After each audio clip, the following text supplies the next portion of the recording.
Let's talk about 3 reasons why you need GTD, Getting Things Done, in your workplace wellbeing program. Now, first of all, let's address the elephant in the room. In 10 years of implementing and practicing this methodology, I have come across a host of misconceptions about our work. One of the most common is GTD, productivity. Oh, you're the guys we bring in when we want to increase output and get our people working harder. And whilst it's true, GTD can help you increase your personal output and your company's output as well, we're actually more interested in our definition of productivity. And for us, being productive means being meaningfully engaged in what you're doing. So whether that's playing with your kids at the weekend, or giving me your complete attention for the length of this video, or paying attention to that Teams meeting or Zoom meeting that you're in right now. By the way, if you're watching this whilst you're in a Teams or a Zoom meeting, feel free to pause this video. I will still be here when that meeting is over. So reason number 1 is we tackle the root cause of the problem. I've worked in a lot of organisations where well-meaning managers have put on workplace wellbeing programs where employees can get together maybe after work and enjoy some social time together, or enjoy something really useful like mindfulness during a lunchtime, which they actually want to protect for themselves during lunch. And there's a couple of issues there. The first one is accessibility. So particularly for people who've got other commitments outside of work, whatever they may be, doing something after work isn't necessarily accessible to everyone. And certainly doing something during your lunch break when you're supposed to be relaxing and switching off from work also kind of goes against the grain of workplace wellbeing. Second one is sustainability. Whilst practicing lots of different techniques can really help with stress, and mindfulness is absolutely one that I've absolutely say fantastic, when people leave those programs, they come back to exactly what's been building that stress in the first place. Back-to-back meetings, overflowing inboxes, ever-changing priorities.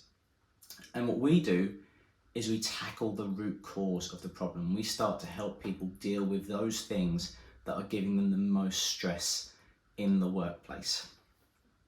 And that leads me on to my second point.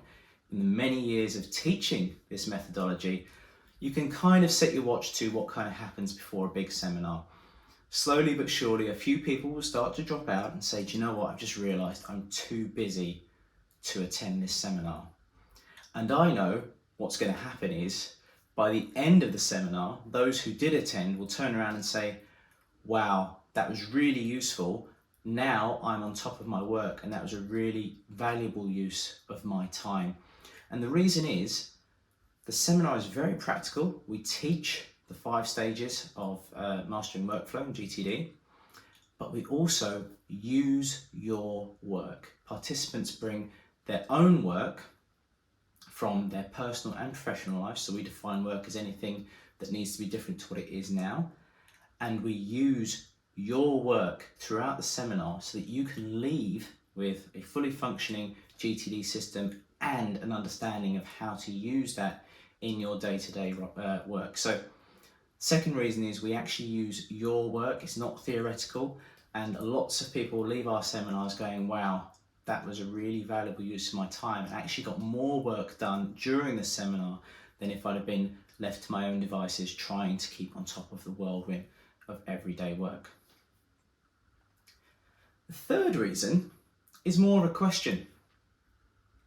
Why do you have a workplace wellbeing program? Well, I like to think it's because you care about your employees, you're worried about their well-being. But there's a wider kind of issue there as well. Employee retention, particularly post-COVID, people are looking for jobs that give them satisfaction, companies that look after them and their wider interests beyond their job. And having a place that's stress-free or relatively free of stress to work in is a big part of employee retention and attracting new talent as well. And one of my favourite pieces of work that we did over the years is available on our website, next-action.co.uk, and it's a survey of some work we did with the company with over 200 employees, and highlights my first point really, because it comes back to the employees 3 years after implementing GTD across this range of people. And it's got some really fantastic statistics, like 71% of people who attended our GTD training reporting that they felt less stressed, and 67% saying that they felt they were actually able to switch off after work. So my final point is, why do you have a wellbeing program for your employees? Well, hopefully it's because you want the best for them and you want to keep them as well. I hope it's been useful. And if you're interested in implementing meaningful change in your workplace wellbeing program, feel free to get in touch with us.